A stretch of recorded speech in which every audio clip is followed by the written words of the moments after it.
चले ध्यान दीजिएगा, आज न्यू चैप्टर स्टार्ट करने जा रहे हैं और इस चैप्टर से आपको बहुत कुछ नया सीखने को मिलेगा। फर्स्ट चैप्टर में हम लोग जो सीखे थे वो हम लोग सीखे थे आपका बीमा के बारे में। फर्स्ट चैप्टर में किसके बारे में सीखे थे? बीमा। बीमा को सीखकर हमने बीमा के उपयोग को सीखा था। बीमा के कितने उपयोग थे? 3। पहले उपयोग में हम लोग देखे थे कि एक सिस्टम से किसी दूसरे सिस्टम में कैसे कन्वर्ट करते हैं।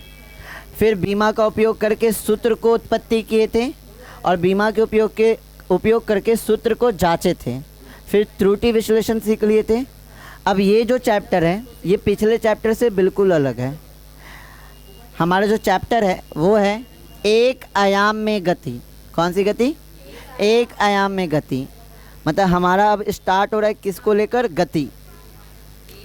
अब गति से रिलेटेड बहुत कुछ पढ़ना है।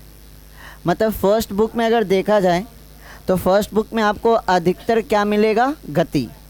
तो गति से रिलेटेड हमें बहुत कुछ पढ़ना है।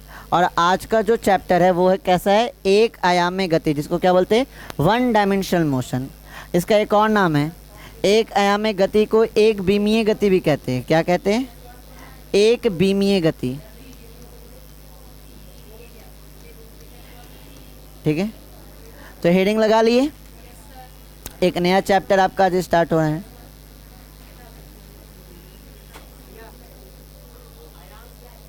आयाम, देखिए डायमेंशन को ही हम लोग क्या कहते हैं? आयाम। अब आयाम, एक आयाम क्या है, 2 आयाम क्या है, 3 आयाम क्या है, ये थोड़ी देर में आपको पता चल जाएगा। अभी सिर्फ हम लोग हेडिंग लगाएंगे।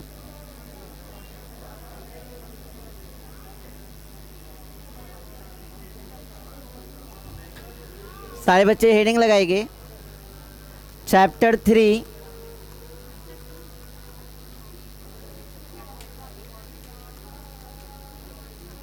एक आयाम, या आयाम को हम एक और नाम से जानते हैं, क्या से? बीमीय। एक बीमीय गति। एक बीमीय गति। एक आयाम या एक बीमीय गति।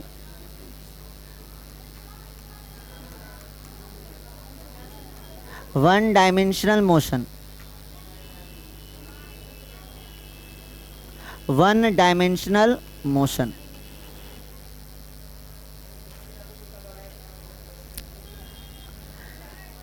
लगा ली हेडिंग? चले समझना स्टार्ट करते हैं।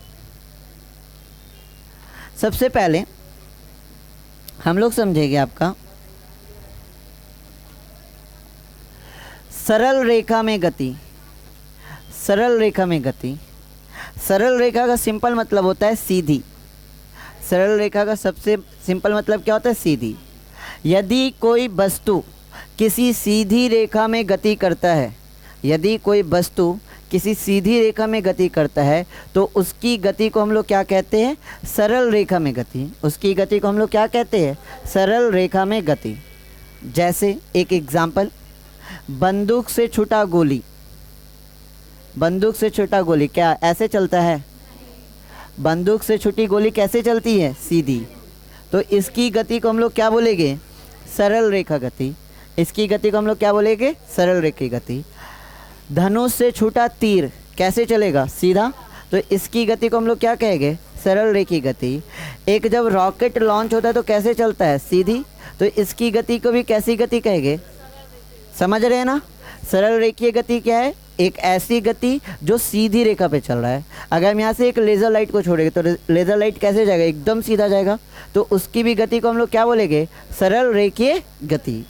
तो जब भी कोई वस्तु आपके सीधी रेखा में क्या करता है? गति करता है, तब उसकी गति को क्या कहते हैं? सरल रेखीय गति। अब यहाँ से हम लोग आयाम को भी समझेंगे, इसको थोड़ा ध्यान रखना है। आगे जब हम आपको बताएंगे ना एक बीमा, 2 बीमा और 3 बीमा क्या है, तो यहाँ से इसको लिंक करेंगे। इसका ध्यान रखिएगा। सरल रेखा में गति जब भी आएगा तो एक सिंपल कॉन्सेप्ट हमारे माइंड में आना चाहिए कि वस्तु कैसी गति कर रहा है? सीधी। कहीं पे भी अगर लिख दे कि ये सरल रेखीय गति कर रहा है तो माइंड में फटाक से हमारा आना चाहिए कि वो वस्तु कैसे चल रहा होगा? सीधा चल रहा होगा। सरल रेखीय गति का मतलब कि वस्तु कैसी गति कर रही होगी? सीधी रेखा पे। Motion in a straight line, सीधी रेखा पे क्या कर रही होगी, वस्तु गति कर रही होगी। अब हमारा चैप्टर ही है गति, हमारा चैप्टर क्या है, गति, एक आयाम गति, मतलब आ तो रहा है मेनली हमें किसको पढ़ना है, गति को। तो सबसे पहले हमें ये जानना जरूरी है कि गति का क्या मतलब है, गति का क्या मतलब हो सकता है, ठीक है, गति का क्या मतलब हो सकता है समझते हैं। यदि कोई भी वस्तु समय के सापेक्ष अपना स्थिति में परिवर्तन करता है तो उस वस्तु को क्या में कहेंगे, गति में। हमारे आसपास जितनी भी वस्तु है, हमारे आसपास जितनी भी वस्तु है, अगर समय के सापेक्ष वो अपनी स्थिति में परिवर्तन करता है तो उस वस्तु को हम लोग क्या कहेंगे, गति। एग्जाम्पल के तौर पे समझाते हैं। 10 मिनट पहले अभी आप लोग अपने अपने घर पे हो गए, 10 मिनट बाद कहाँ आ गए, यहाँ पे। 2 घंटे बाद वापस से कहाँ पे रहिएगा, घर पे। क्या समय के सापेक्ष आपने अपनी स्थिति में परिवर्तन किया, अभी यहाँ पे है, 1 या 2 घंटे बाद सब लोग अपने अपने घर पे हो गए, मतलब सबका पोजीशन क्या होगा, धीरे धीरे क्या होगा, चेंज होगा। तो ऐसी गति को हम लोग क्या कहते हैं, ऐसी गति को हम लोग क्या कहते हैं, आपका इस स्थिति को हम लोग क्या कहें कि वस्तु क्या में है, गति में है।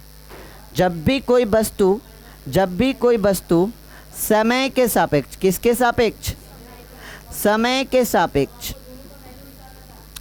समय के सापेक्ष अपने स्थान में, किसमें, अपने स्थान में परिवर्तन करता है, अपने स्थान में परिवर्तन करता है, तब हम क्या कहते हैं कि वो वस्तु क्या में है, गति में है। जैसे अभी मेरी स्थिति क्या है, ये है, थोड़े टाइम के बाद हम कहाँ आ गए, यहाँ पे 2 सेकंड लिए होगे, 2 सेकंड के बाद क्या मेरी स्थिति वही है, क्या हमने अपनी स्थिति में परिवर्तन किया, क्या टाइम इज इक्वल टू 0 पे, कुछ तो समय लिए होगे ना, छोटा ही सही 2 ही सेकंड लिए, बट समय तो लिए ना, t बराबर 0 पे चेंज किए, क्या 0 सेकंड में क्या मेरा पोजीशन चेंज हुआ है, कुछ तो टाइम लिए। तो जब भी कोई वस्तु समय के सापेक्ष अपनी स्थिति में परिवर्तन करता है उस वस्तु को हम लोग क्या कहते हैं, गति। क्लियर है। क्या इस घर को गति में कहेंगे, आज आइएगा तो गांधी चौक पे ट्यूशन मिल रहा है, कल आइएगा तो बाटा चौक पे मिलेगा, होगा क्या ये अपनी स्थिति में परिवर्तन कर रहा है, क्या नहीं। तो इस समय के सापेक्ष अगर ये अपनी स्थिति में परिवर्तन नहीं कर रहा है क्लासरूम, तो इसे हम लोग क्या में कहेंगे, विराम में। क्या में कहेंगे, विराम में। समझ में आ रहा है। देखिए गति और विराम ना सापेक्ष है, गति समझ रहे तो विराम भी साथ साथ ही आप लोग समझ जाइएगा। गति का क्या डेफिनेशन दिए, अगर कोई वस्तु समय के सापेक्ष क्या करता है, अपनी स्थिति में क्या करता है, परिवर्तन, अपनी स्थिति में क्या करता है, तब उस वस्तु को हम लोग क्या में कहते हैं, गति में। अगर कोई वस्तु समय के सापेक्ष अपनी स्थिति में परिवर्तन नहीं करे तब उसे क्या में कहेंगे। 10 मिनट तक आप लोग को देखे, 10 मिनट तक आप लोग यहीं बैठे हुए, 10 मिनट के समय अंतराल में आपने अपनी स्थिति परिवर्तन नहीं की, तो इस दौरान आप क्या में होगे, विराम में होगे। आ रहा है बात समझ में, गति और विराम आ रहा है समझ में। चलिए डिफिनेशन देखते हैं, गति का क्या डिफिनेशन है। समय के साथ साथ जब कोई वस्तु अपने परिवेश के सापेक्ष, परिवेश मतलब अपने आसपास, अपने परिवेश के सापेक्ष अपनी स्थिति में परिवर्तन करती है तो वह वस्तु गतिशील कहलाती है। इतना आसान है गति। आए समझ में। किसी कोई चीज़ में डाउट, जहाँ भी डाउट होगा खुल के पूछेंगे। पहली बात, जिन भी बच्चे को जहाँ कहीं भी डाउट होगा खुल के पूछेंगे। तो यदि कोई वस्तु समय के साथ साथ जब कोई वस्तु अपने परिवेश, परिवेश मतलब आसपास, परिवेश के सापेक्ष अपनी स्थिति में क्या कर रहा है, परिवर्तन कर रहा है, तब उस वस्तु को हम लोग क्या में कहेंगे, गति में। सापेक्ष मतलब क्या है, जैसे इस बोर्ड के सापेक्ष अपने आप को रिलेट करें। सापेक्ष का मतलब होता है रिलेटिव, इंग्लिश में इसको बोलते हैं रिलेटिव। किससे रिलेट कर रहे हैं हम, अपने बोर्ड से। बोर्ड यहीं पे है लेकिन 5 सेकंड बाद हम चल के कहाँ आ सकते हैं, आपके पास आ सकते हैं ना। तो बोर्ड के सापेक्ष क्या मैंने अपनी स्थिति में परिवर्तन किया तो हम क्या में कहलाएंगे, गति में। अगर बोर्ड के सापेक्ष हम 10 मिनट तक यहीं खड़े हैं, हम हिल ही नहीं रहे, तो हम बोर्ड के सापेक्ष क्या अपनी स्थिति में परिवर्तन कर रहे हैं क्या, तो हम इस कंडीशन में क्या में होंगे, विराम में। आ रहा बात समझ में। गति लिख के डैश देंगे, डिफिनेशन लिखेंगे सारे बच्चे। और बहुत ही मज़ेदार चैप्टर है। जितने अच्छे से इस चैप्टर को कीजिएगा आने वाला चैप्टर उतना ही आसान होगा, क्योंकि पूरे फर्स्ट बुक में इस चैप्टर का लॉजिक यूज़ होगा। पूरा जो फिज़िक्स का फर्स्ट बुक है उसमें इस चैप्टर का यूज़ होगा हर जगह। इवन क्लास 12th में भी इसके फॉर्मूले काम आएंगे। तो एकदम अच्छे से कीजिएगा और जहाँ डाउट होगा खुल के पूछेंगे। हर एक बच्चे को बोल रहे हैं खुल के पूछने सीखिएगा। हो गया? डेफिनेशन कीजिए, फटाफट हाथ चला के डेफिनेशन कीजिए।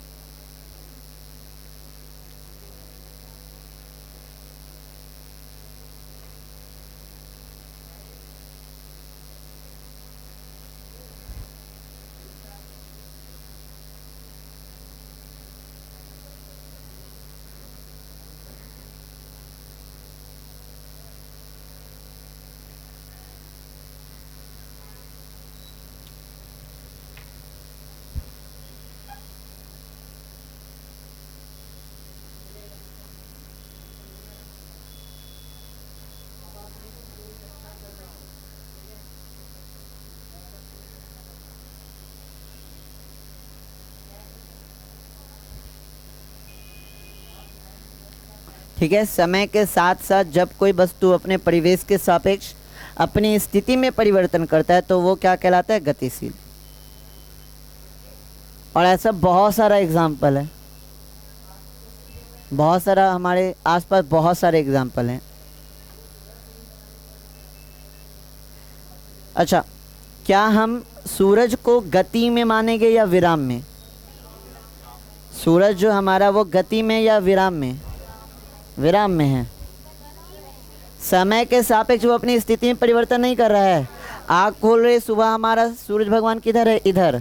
शाम होते होते किधर आ गए? इधर।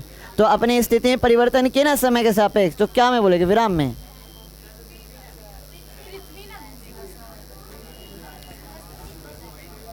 सोच लीजिए आप लोग। एक चीज़ अगर देखा जाए, एक चीज़ देखा जाए तो आपका विराम नाम का कोई चीज़ है ही नहीं। वो बताएगी अभी थोड़ी देर बाद, पहले ये समझ लीजिए। इसमें किसी को कोई दिक्कत नहीं है? अगले स्टेप में आ रहे हो गया सबका डेफिनेशन। चलिए ध्यान दीजिएगा, विराम अवस्था क्या है इसको समझते हैं। समझा हुआ तो है ही कि यदि कोई वस्तु अपने परिवेश के सापेक्ष अपनी स्थिति में परिवर्तन नहीं करे तब उसे हम लोग क्या में कहेंगे? यहाँ ध्यान देते हैं डेफिनेशन। समय के साथ साथ जब कोई वस्तु अपने परिवेश के सापेक्ष अपनी स्थिति में परिवर्तन नहीं करती है तो वह वस्तु क्या कहलाती है? विरामावस्था में। अब यहाँ पे हम एग्जांपल दे रहे, गांधी चौक के सापेक्ष ये घर, ये क्लासरूम क्या अपनी स्थिति में परिवर्तन कर रहा है? समय के सापेक्ष। समय बीत रहा है, घर भी अपना स्थिति में परिवर्तन कर रहा है गांधी चौक के सापेक्ष। गांधी चौक जहाँ है उसी के सामने क्या है? क्लासरूम है। तो स्थिति जो हमारे आसपास है, तो आसपास में किसको हम अपने रिलेटिव में ले लिए? गांधी चौक को। गांधी चौक के सामने क्या है? क्लासरूम है। क्या अपने स्थिति में परिवर्तन कर रहा है? क्लासरूम नहीं कर रहा, तो इसको क्या में कहेंगे? विराम में। आ रहा है बात समझ में? कि समय के साथ साथ जब कोई वस्तु अपने परिवेश के सापेक्ष अपनी स्थिति में परिवर्तन नहीं करती है तब वो वस्तु क्या में कहलाती है? विरामावस्था में। नोट कीजिए, विरामावस्था लिख के डैश देंगे, नोट करेंगे डेफिनेशन।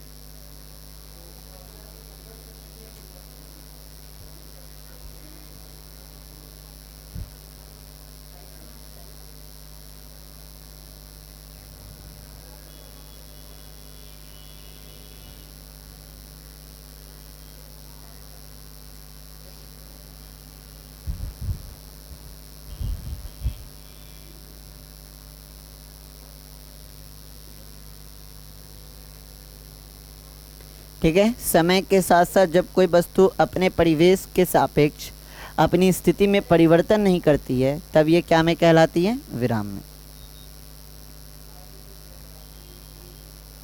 ठीक है, गति और विराम सारे बच्चे समझ गए?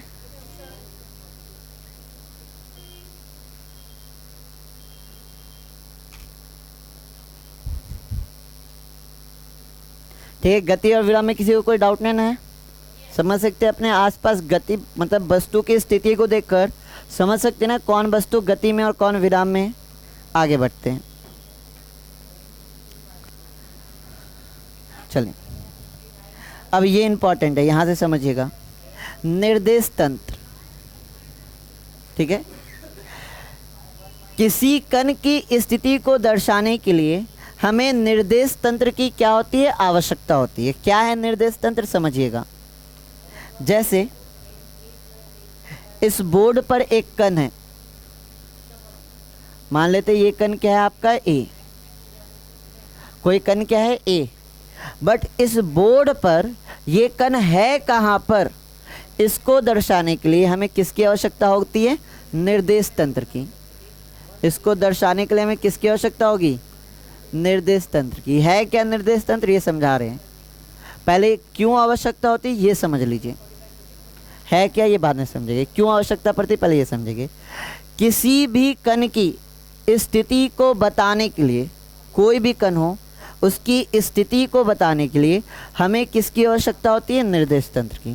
ठीक है, अब ए कोई पॉइंट है जिसका हमें क्या बताना है, पोजीशन, कि ये बोर्ड पर है कहाँ, बोर्ड पे ये कण है कहाँ, इसके पोजीशन को बताने के लिए हमें किसकी आवश्यकता होगी, निर्देश तंत्र की।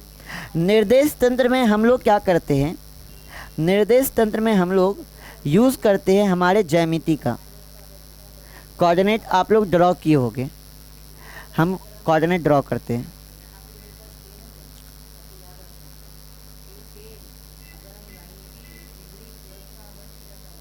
ठीक है, ये हो गया हमारा कौन सा अक्ष, एक्स अक्ष,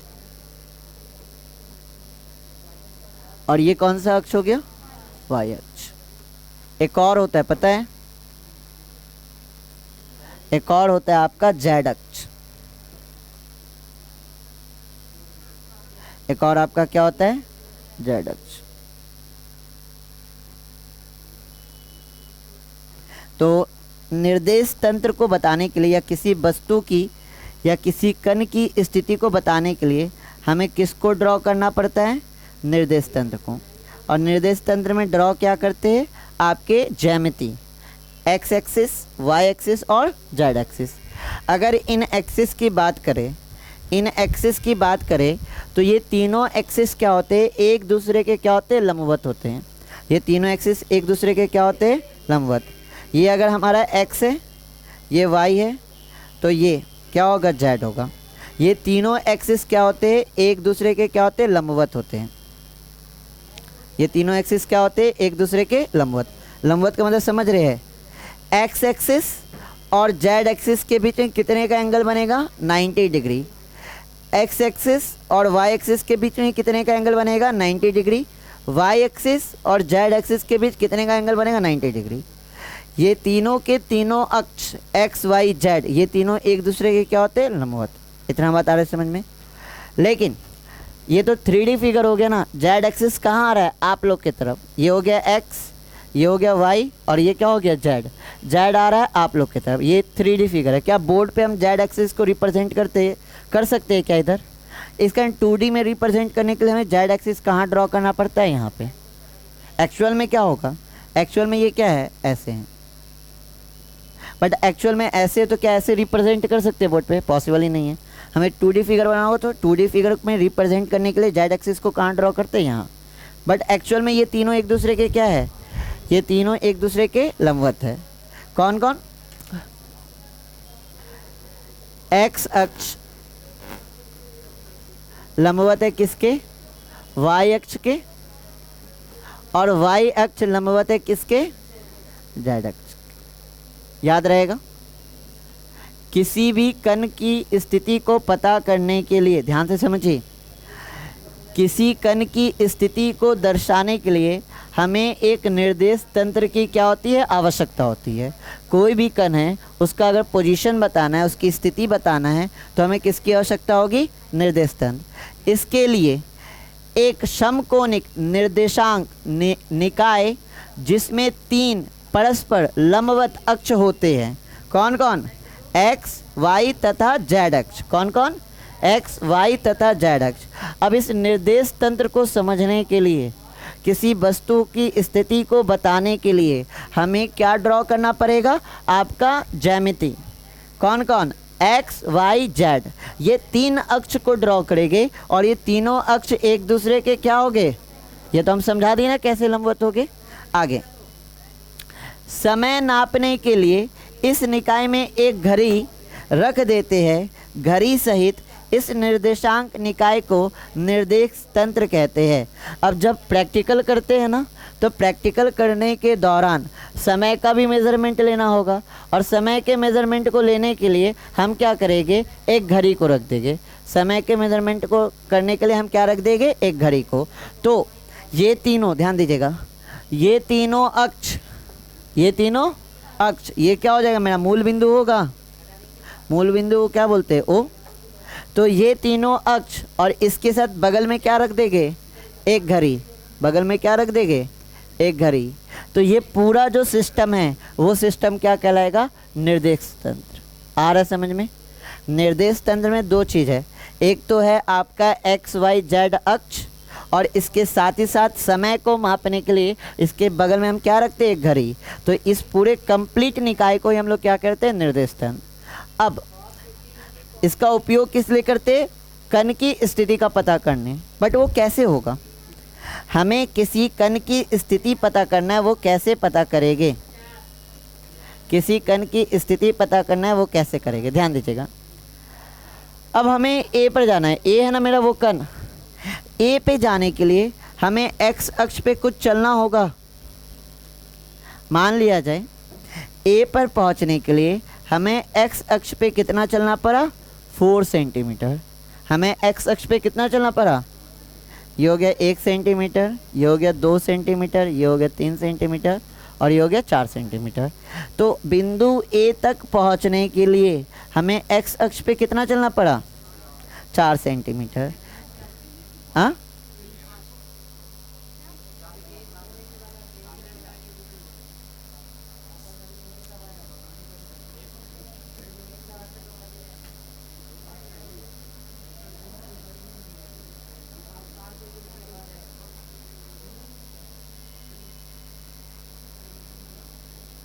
और सिर्फ एक्स पे चलने पे पहुंच जाएगा क्या? ए पे, बिंदु ए पे पहुंचना है क्या? एक्स पे चलने पे हो जाएगा?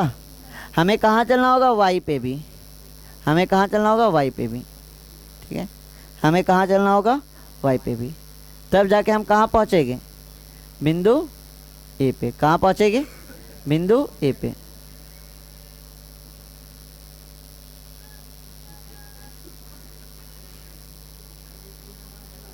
कहाँ पहुँचेंगे? बिंदु ए पे। और मान लिया जाए वाई पे हमने कितना चला है? 3 सेंटीमीटर। तो बिंदु ए की जो स्थिति होगी, बिंदु ए की जो स्थिति होगी वो कितनी होगी? 4,3। बिंदु ए की जो स्थिति होगी वो कितनी होगी? 4,3। 4 कहाँ चले? एक्स अक्ष पे, और 3 कहाँ चले? वाई अक्ष पे। तब जाके हम कहाँ पहुँचे? बिंदु ए पर। तो बिंदु ए की जो स्थिति होगी वो कितनी होगी? 4,3।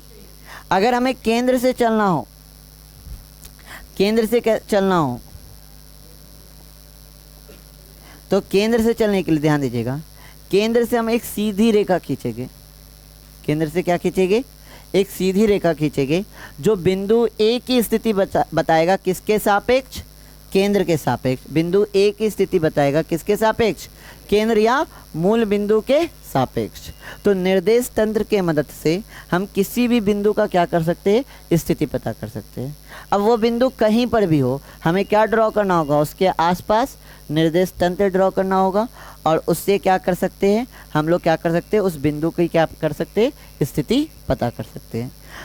हाँ, यही 3 ड्रॉ करना होगा। लिखिए, टॉपिक बनाइए निर्देश तंत्र।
हाँ, पहले ये कर लीजिए फिर।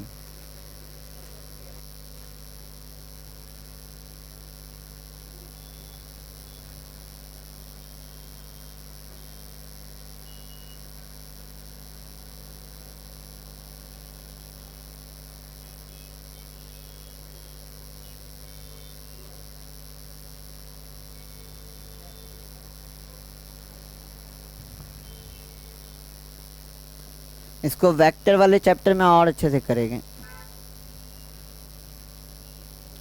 वहाँ पे जब क्वेश्चन करेंगे ना इस पे, तब ज़्यादा कॉन्सेप्ट और क्लियर होगा।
हो गया, अगले स्लाइड पे हुआ सबका।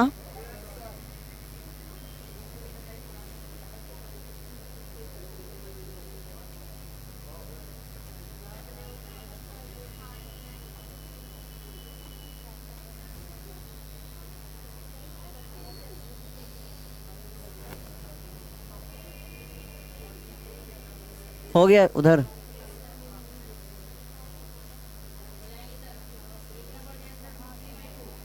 चलिए इसको भी ड्रॉ कीजिएगा।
वो तो लिख ही लिए थे ना पीछे, थ्योरी में तो लिख ही ली है ना, एक्स एक्स वाई एक्स और जेड एक्स एक दूसरे के लंबवत होते हैं।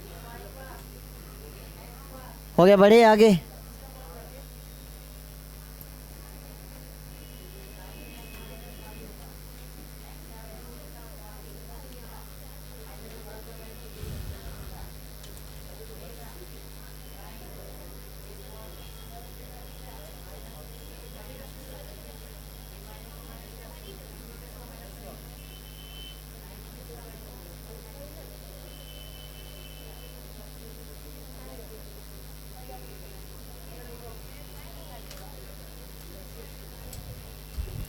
हो गया, अगले स्लाइड पे आए। चलिए ध्यान दीजिएगा आगे।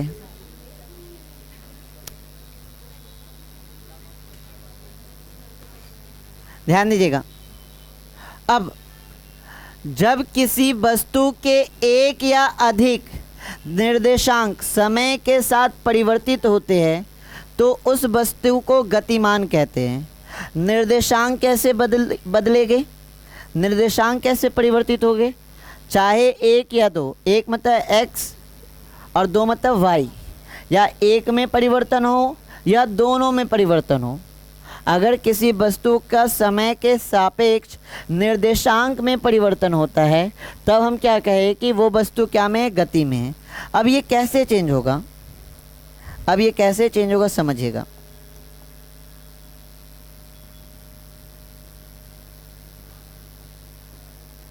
ध्यान दीजिएगा। समय के सापेक्ष पहले जो ये बिंदु थी, इस बिंदु का पोजीशन कहाँ पर है? यहाँ पर, यहाँ पर, ठीक है। इस बिंदु का पोजीशन कहाँ पर है? यहाँ पर है। समय के सापेक्ष ये क्या कर रहा है? आगे बढ़ रहा है। आगे बढ़ रहा है तो चेक कीजिए क्या इसका निर्देशांक में परिवर्तन हो रहा है? अच्छा, यहाँ पे जो निर्देशांक में परिवर्तन हो रहा है वो केवल एक में या दो में? यहाँ पे जो इसमें पहले ये आगे बढ़ रहा है तो क्या इसके निर्देशांक में परिवर्तन हो रहा है? निर्देशांक मतलब समझ रहे हैं, ये वैल्यू है आपका 1, ये है 2, ये है 3, ये है 4, ठीक। इसी तरह इधर भी होगा 1 2 3, ठीक है। अब ये जो बिंदु है हमारा अभी कहाँ पर है? 1 पे, है ना। जब ये आगे जा रहा है तो क्या इसके निर्देशांक में परिवर्तन हो रहा है? क्या इसकी वैल्यू चेंज हो रही है? हो रही होगी ना, आगे बढ़ रही होगी तो वैल्यू चेंज हो रही है। अब ये आपको सिर्फ देख के ये पहचाना है कि जब ये बिंदु यहाँ से चलकर यहाँ आ रहा है तो कितने निर्देशांक है जो परिवर्तित हो रहे हैं? एक या दो? कौन कौन? एक्स और वाई दोनों। जब यहाँ से इस लाइन को फॉलो करके ये ऊपर आ रहा है तो एक्स में भी वैल्यू चेंज हो रहा है और वाई में भी वैल्यू चेंज हो रहा है। यहाँ आ गए तो एक्स पे कहाँ आ गए? 3, और वाई पे क्या आ गए? 2। तो इसके कितने निर्देशांक में परिवर्तन हुआ? 2। कुछ तो समय लगा होगा ना सर, इसको यहाँ से यहाँ तक आने में कुछ तो समय लगा होगा। तो यदि समझिए, जब किसी वस्तु के एक या अधिक निर्देशांक समय के साथ परिवर्तित होते हैं तो उस वस्तु को क्या कहेंगे? गतिमान। तो यहाँ पे तो दोनों हो रहे, यहाँ पे तो दोनों हो रहे, एक्स और वाई दोनों हो रहे। कभी कभी हो सकता है एक ही परिवर्तन हो, जैसे सिर्फ एक्स में परिवर्तन हो। ये कब होगा? एक्स में परिवर्तन केवल कब होगा? जब वस्तु कैसी गति करेगा? सीधी रेखा में, तो केवल एक्स में परिवर्तन होगा। जैसे एक ट्रेन अपने ट्रैक पे चल रही है तो किसी एक अक्ष को फॉलो कर रही है ना, तो इसमें सिर्फ और सिर्फ किस में चेंज हुआ है? एक्स में। या एक रॉकेट जो हमारा स्पेस में जा रहा है तो वो किसको फॉलो करेगा? वाई को। तो इसमें केवल क्या हो रहा है? एक अक्ष में। तो चाहे आपके एक अक्ष में परिवर्तन हो, मतलब एक निर्देशांक में परिवर्तन हो, चाहे आपके दो निर्देशांक में परिवर्तन हो, दो वाला तो समझ ही लिए थे। अगर परिवर्तन होता है समय के सापेक्ष, अगर परिवर्तन होता है किसके सापेक्ष? समय के सापेक्ष, तब हम कहेंगे कि वो वस्तु क्या में है? गति में है या गतिमान है। क्लियर है?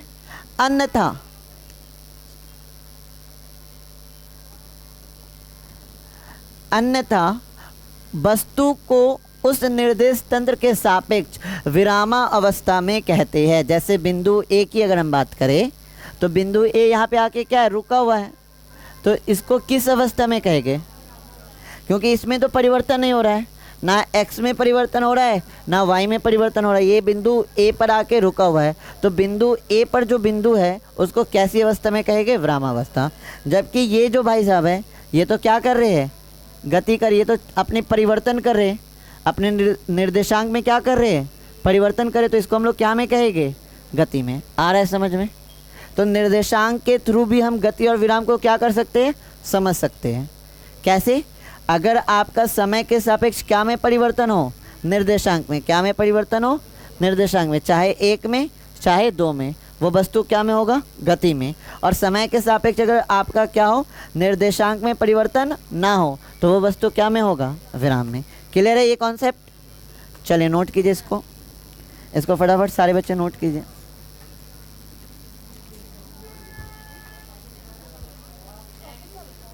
उसी के नीचे लिखना है, इसी के नीचे, निर्देश तंत्र के नीचे, इसी में, इसी का पार्ट है ये।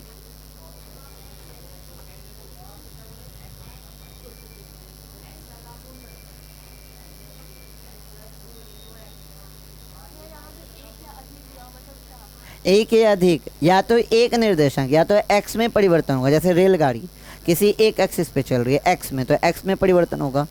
या तो एक या अधिक, 2, अगर बीच में ऐसे भी जा रहा था इस एरो को फॉलो करके, अभी दिखाई ना, एरो वाला में तो 2 चेंज हो रहा था ना, एक्स भी चेंज हो रहा है और वाई भी चेंज हो रहा है। जैसे जैसे आगे जा रहा है एक्स और वाई में क्या आ रहा है, परिवर्तन। तो या तो एक में परिवर्तन या अधिक निर्देशांक में परिवर्तन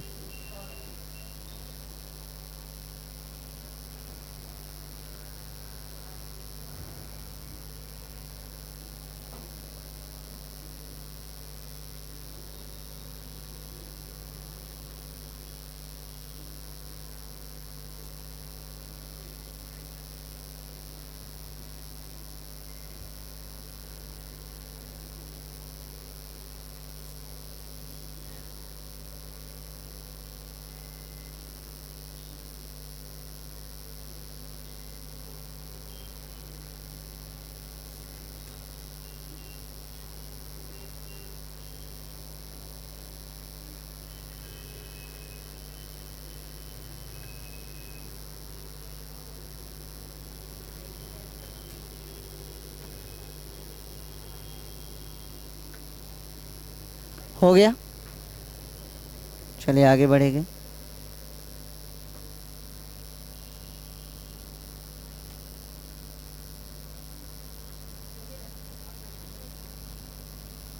ठीक है, गति और विराम तो 2 तरीके से समझे, एक डिफिनेशन से, एक आपके निर्देश तंत्र से।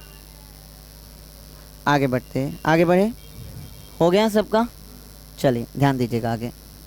अब ये इम्पॉर्टेंट है, विराम और गति सापेक्ष अवस्थाएं हैं।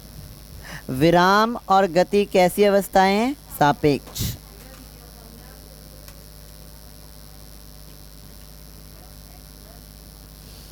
क्या मतलब इसका? एक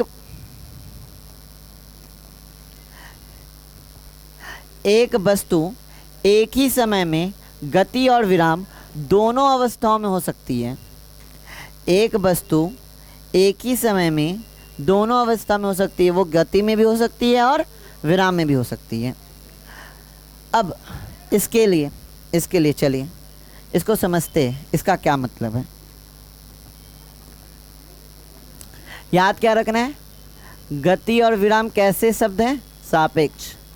गति और विराम एक दूसरे के क्या होते हैं, सापेक्ष।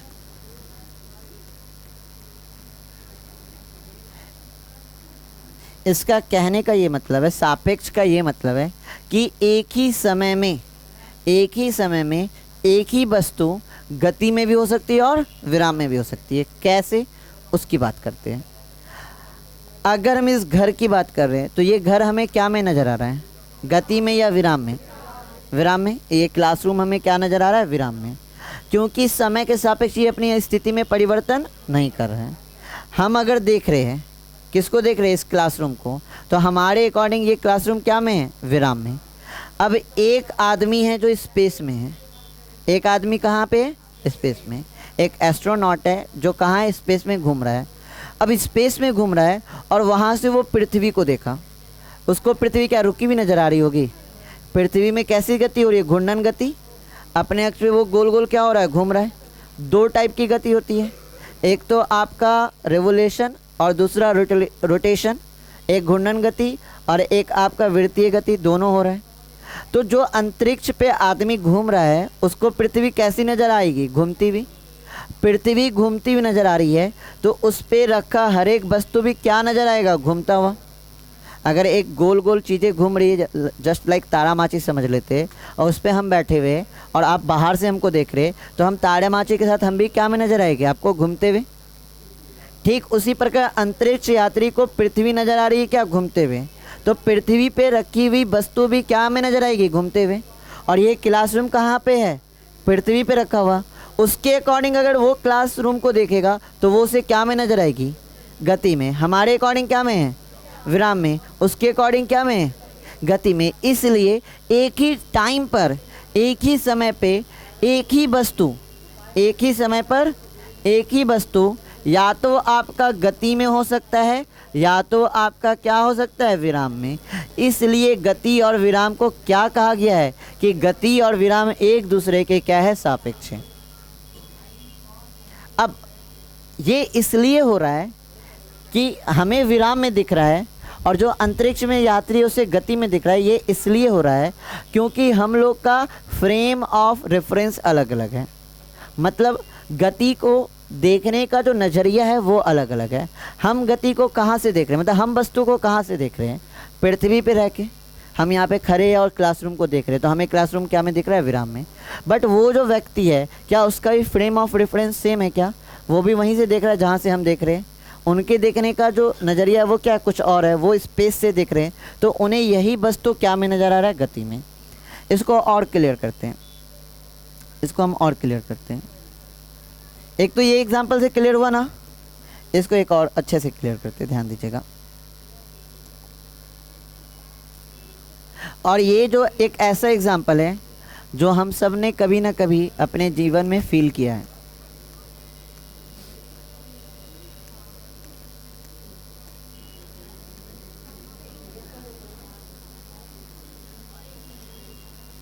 चले, एक ट्रेन है।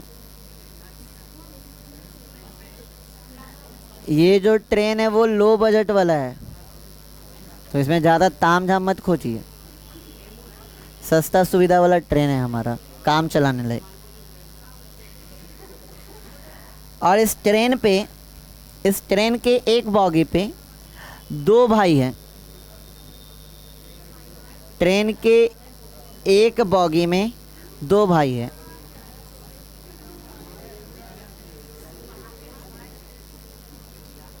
ठीक है, दो भाई है, ध्यान दीजिएगा। एक भाई कौन है हमारा, चिंटू, और दूसरा भाई पिंटू। अच्छा, ये एग्जाम्पल से आप लोग को याद है क्या, कभी ना कभी कराए है ना। चलिए, एक भाई कौन है, चिंटू, और एक कौन भाई है, पिंटू। ये दोनों कहीं जा रहे होंगे ट्रेन के एक बॉगी पे, और इन दोनों का एक छोटा भाई है।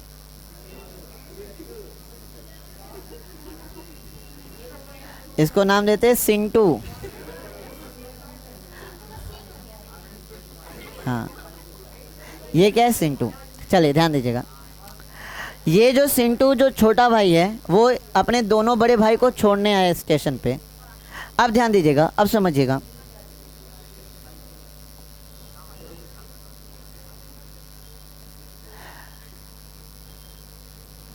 जैसे ट्रेन खुली, जैसे आपकी ट्रेन चली, कितने की स्पीड से, v स्पीड से ट्रेन जैसे चली, चिंटू किसको देखेगा, पिंटू को। चिंटू किसको देखेगा, पिंटू को। और चिंटू जब पिंटू को देखेगा तो क्या बोलेगा कि पिंटू गति में है। वो देखेगा कि जहाँ हम बैठे हैं वहीं मेरा भाई भाई बैठा हुआ है ना, है ना। अब समय के सापेक्ष, अगर हम जमालपुर टू पटना जा रहे हैं 10 मिनट तक ऑब्जर्वेशन लेके, तो समय के सापेक्ष क्या मेरे भाई के सीट में या मेरे भाई के पोजीशन में कोई परिवर्तन होगा क्या। हम दोनों सेम पोजीशन पे है, हम समय देख रहे हैं, आधा घंटा बीत गया लेकिन हम दोनों का पोजीशन क्या है, सेम। तो चिंटू के अकॉर्डिंग पिंटू क्या में नज़र आएगा, रेस्ट में, मतलब विराम में। ठीक है, ठीक है, क्या में नज़र आएगा, विराम में। अब यही चीज़ अब कौन देख रहा है, सिंटू। सिंटू अपने बड़े भाई पिंटू को देखे। अब जब हम बाहर से अपने बड़े भाई पिंटू को देख रहे हैं तो ट्रेन क्या हो रहा है, गति में है। हम खड़े हैं तो देख रहे हैं मेरा भाई जो पिंटू वो भी क्या में है, गति में। वो भी तो अपना पोजीशन चेंज कर रहा है। समय के सापेक्ष जैसे ट्रेन स्टार्ट होगा, समय के सापेक्ष पिंटू भी अपना पोजीशन धीरे धीरे क्या करने लगेगा, चेंज। जैसे आपका ट्रेन क्या में आएगा, गति में, तो पिंटू तो यहीं रह गया, सिंटू तो आपका यहीं रह गया। लेकिन ये जो ट्रेन जैसे आपका गति में आएगा, पिंटू अपना पोजीशन क्या करने लगेगा, चेंज करने लगेगा। तो सिंटू के अकॉर्डिंग पिंटू का पोजीशन क्या हो रहा है, चेंज हो रहा है। और थोड़ी देर के बाद क्या हो जाएगा, आँख से ओझल हो जाएगा ना, ट्रेन थोड़ी दिखते रहेगा। तो थोड़े टाइम के बाद उसका पोजीशन क्या हो गया, चेंज। तो इसके अकॉर्डिंग, सिंटू के अकॉर्डिंग पिंटू क्या में, विराम में या गति में, इसके अकॉर्डिंग गति में। कोई डाउट इसमें, कोई डाउट? अब ये आएगा कि नहीं आएगा, भाई आ जाओ। नहीं, उसको लेके आएगी कि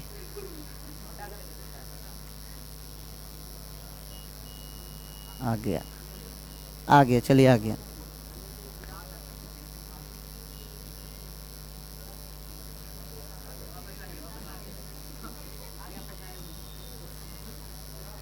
चलिए ध्यान दीजिएगा। तो सिंटू के अकॉर्डिंग पिंटू क्या में है, गति में। अब एक ही इंसान को हम लोग देख रहे हैं, किसको देख रहे हैं, पिंटू की बात हो रही है। और ये हम लोग जो देख रहे हैं, हमारा जो नज़रिया है देखने का, क्या दोनों का सेम है। सिंटू कहाँ है, स्टेशन पे खड़ा होकर देख रहा है, और पिंटू कहाँ है, चिंटू कहाँ है, ट्रेन के अंदर है। तो हम दोनों का जो देखने का जो नज़रिया है वो क्या है, अलग अलग है। बट एक ही टाइम पे जब ट्रेन खुला होगा तो सिंटू से पूछिएगा क्या में तुम्हारा भाई पिंटू बताओ, तो वो बोलेगा विराम में है। और चिंटुआ क्या बताएगा, मेरा भाई, नहीं, चिंटू क्या बताएगा, मेरा भाई क्या में है, विराम में। और सिंटू क्या बताएगा, मेरा भाई क्या है, गति में। एक ही टाइम पे एक ही वस्तु की बात हो रही है। किसकी बात हो रही है, पिंटू की। और एक ही समय में ये पिंटू विराम में भी है, गति में भी है। इसलिए गति और विराम को क्या कहा गया है, सापेक्ष। अब तो क्लियर है। और अगर सिंटू की बात करें तो इन दोनों भाई को सिंटू क्या में नज़र में आएगा, गति में। जितने स्पीड से हम आगे जा रहे होंगे उतने स्पीड से मेरा भाई कहाँ जा रहा होगा, पीछे। ऐसा होता है ना ट्रेन पे, जितना हम आगे जाते हैं उतना वस्तु क्या जा रहा है, पीछे। तो जितने की स्पीड से हम आगे जा रहे हैं उतने की स्पीड से सिंटू क्या जा रहा होगा, पीछे। मतलब सिंटू भी टाइम के अकॉर्डिंग उसकी भी पोजीशन में क्या हो रही है, चेंज। तो हम दोनों भाई के अकॉर्डिंग ये क्या में है, गति में। आ रहा है बात समझ में? अब तो क्लियर है ना। चलिए इस चीज़ को नोट डाउन करेंगे सारे बच्चे। देखिए फिजिक्स की बात ही अलग है। फिजिक्स क्या है, study of nature and nature phenomena. प्रकृति और प्राकृतिक घटनाओं में हो रहे वस्तुओं का अध्ययन ही क्या है, भौतिकी। तो जो भी आसपास हो रहा है बस उसको अच्छे से समझते चलिए, रिलेट करते चलिए, वो फिजिक्स है। और सापेक्ष गति पे न्यूमेरिकल एक से बढ़कर एक कराएगी, मज़ा आ जाएगा। जब न्यूमेरिकल कीजिएगा ना तो फीलिंग आ जाए कि हाँ सच में कुछ है फिजिक्स। नहीं, कॉन्सेप्ट आपको फोकस करना होगा। 2-3 चीज़ों को फॉलो करते चलना है, कॉन्सेप्ट पे फोकस होना है। जो भी थ्योरी है उसको पकड़ के चलना है। थ्योरी पे जो भी बच्चा जितना ज़्यादा ग्रैप रखेगा, जितना ज़्यादा पकड़ रखेंगे, उनसे सब कुछ आसानी से सॉल्व होगा। सारा खेल थ्योरी का है। इसका हमेशा याद रखिएगा कि थ्योरी पे कमांड बनाना है। न्यूमेरिकल ईजी से बनेगा, बड़े बड़े क्वेश्चन आपसे अच्छे से सॉल्व हो गए। इसका थ्योरी पे कमांड होना चाहिए, ये कॉन्सेप्ट क्लियर होना चाहिए। जब भी क्लास में आइए तो पहले की चीज़ों को पढ़ कर आइए। अब कल जो भी आएंगे तो वो आज के क्लास को अच्छे से पढ़ के रिवीजन करके आएंगे, तब कल पढ़ने में ज़्यादा मज़ा आएगा। हमको समझाने में ही मज़ा आएगा, आपको समझने में ही मज़ा आएगा, क्योंकि यहीं से चीज़ें क्या होगी, लिंक होगी कल।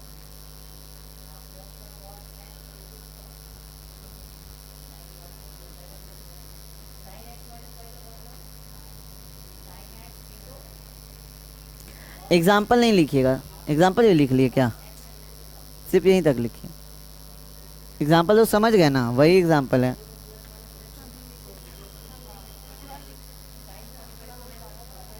एग्जाम्पल छोड़ दिए, सिर्फ ये लिखिएगा, एक वस्तु एक ही समय में गति और विराम दोनों अवस्था में हो सकती है।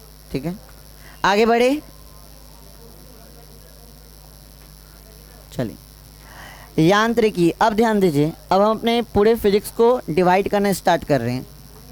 यांत्रिकी, ध्यान दीजिएगा। यांत्रिकी जो है वो भौतिक विज्ञान की सबसे पुरानी शाखा है। यांत्रिकी क्या है? भौतिक विज्ञान की सबसे पुरानी शाखा। मतलब सबसे पहले जब फिजिक्स बना तो क्या बना? यांत्रिकी बना। यांत्रिकी क्या है? भौतिक विज्ञान की सबसे पुरानी शाखा, याद रखना है। वस्तुओं की निम्न वेगों पर व्यवस्थित गति के अध्ययन से संबंधित भौतिकी की शाखा को यांत्रिकी कहते हैं। याद रखिए, कौन से वेगों पे? निम्न वेगों पे। जब वस्तु बहुत तेज गति करने लगेगी तब इसके अंदर नहीं आएगा, मतलब इसका कॉन्सेप्ट तब काम नहीं करेगा। तब कॉन्सेप्ट किसका काम करेगा? मॉडर्न फिजिक्स का। और यांत्रिकी तो सबसे पुरानी शाखा है। तो यांत्रिकी में जो भी कॉन्सेप्ट लगेगा वो कब लगेगा? निम्न वेग पे, मतलब हमारा स्पीड ज़्यादा नहीं होगा। अगर बहुत ज़्यादा वस्तु स्पीड करने लगे तो चीज़ें क्या हो जाती है? बदल जाती है। तब इसका लॉजिक आपका काम नहीं करता है। तो नोट डाउन कीजिए इसको, यांत्रिकी लिख के डैश दीजिएगा।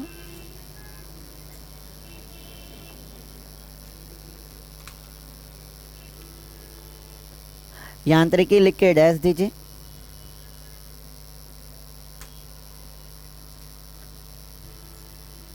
वस्तुओं की निम्न वेगों पर व्यवस्थित गति के अध्ययन से संबंधित भौतिकी की शाखा को यांत्रिकी कहते हैं। भौतिकी की शाखा को यांत्रिकी कहते हैं।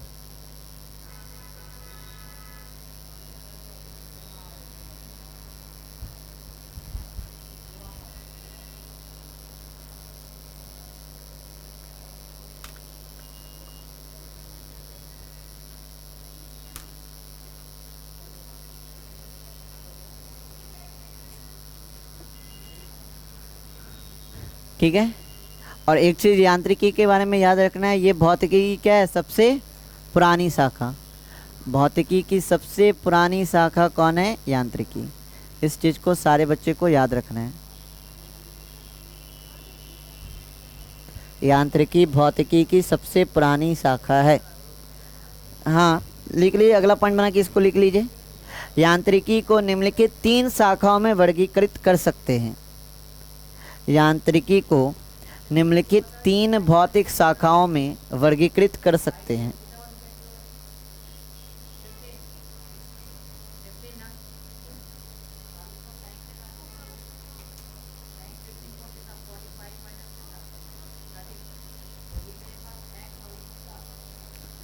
हो गया?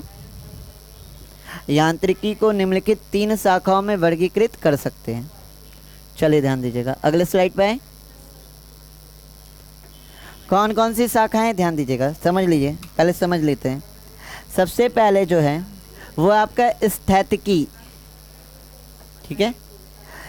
इस शाखा के अंतर्गत विरामावस्था में स्थित वस्तुओं का अध्ययन किया जाता है। अगर वस्तु आपका क्या में हो? विरामावस्था में हो, और विरामावस्था में रखे किसी वस्तु का अध्ययन कर रहे हैं तो भौतिकी की किस शाखा में आता है? स्थैतिकी में। मतलब स्थैतिकी के अंतर्गत हम लोग कैसी वस्तुओं का अध्ययन करेंगे? जो वस्तु विरामावस्था में, मतलब वस्तु रुकी हुई है और उस वस्तु का अध्ययन कर रहे हैं, तो वो किस में आएगा? स्थैतिकी में। क्लियर है? दूसरा है शुद्ध गति विज्ञान। इसको बोलते हैं काइनेमेटिक्स। और पूरा जो फिजिक्स है ना हमारा, वो यही 2 पार्ट पे है। फर्स्ट बुक काइनेमेटिक्स और डायनेमेटिक्स। पहले हम लोग काइनेमेटिक्स को कंप्लीट करेंगे, जैसे कंप्लीट होगा फिर स्टार्ट होगा डायनेमेटिक्स।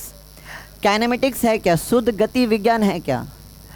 में वस्तु के केवल गति का अध्ययन करते हैं, गति के कारणों का नहीं।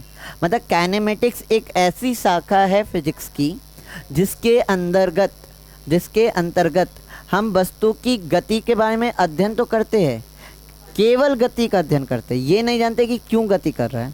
अगर कोई वस्तु गति कर रहा है तो उसके पीछे का क्या लॉजिक है, इससे कोई लेना देना हमें नहीं है। बस वस्तु गति कर रहा है, उसका अध्ययन कर लिए। क्यों कर रहा है वो कहाँ पढ़ेंगे? वो पढ़ेंगे हम लोग गति विज्ञान में। वो पढ़ेंगे कहाँ?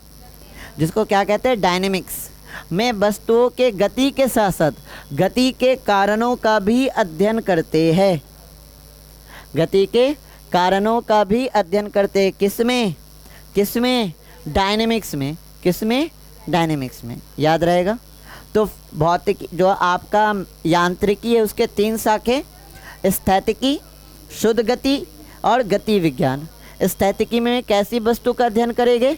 विरामावस्था, जो वस्तु विरामावस्था में है उसका अध्ययन करेंगे स्थैतिकी में। शुद्ध गति में क्या करेंगे? वस्तु के केवल गति का अध्ययन करेंगे, कारण से कोई लेना देना नहीं है, क्यों गति कर रही है, काहे कर रही है, इससे कोई लेना देना नहीं है। और शुद्ध गति में गति को तो पढ़ेंगे ही पढ़ेंगे, साथ ही साथ गति के कारणों का भी अध्ययन करेंगे। आखिरकार गति कर रही है तो उसके पीछे का क्या कारण है जो वस्तु गति कर रही है, वो कहाँ पढ़ेगी? आपका गति विज्ञान में, याद रहेगा। तो यहीं तक आज रहने देते, कल बढ़ेंगे आगे। हाँ, इसको नोट डाउन कीजिए आप लोग, इसको नोट डाउन कीजिए।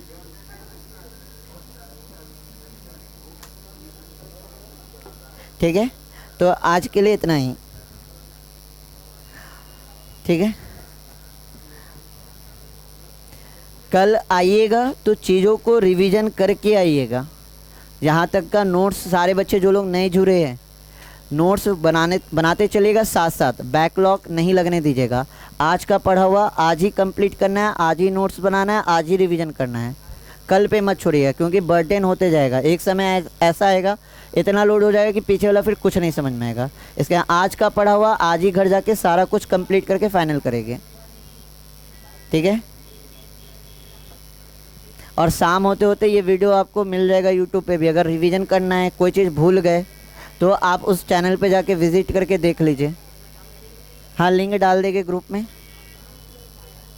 ये वाला जो नया चैनल का जो है ना उसका लिंक डाल देंगे।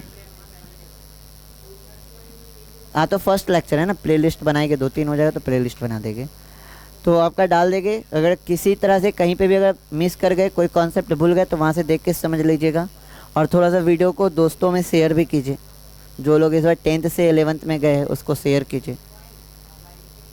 ठीक है, रहने दें यहीं तक, कल बढ़ेंगे आगे।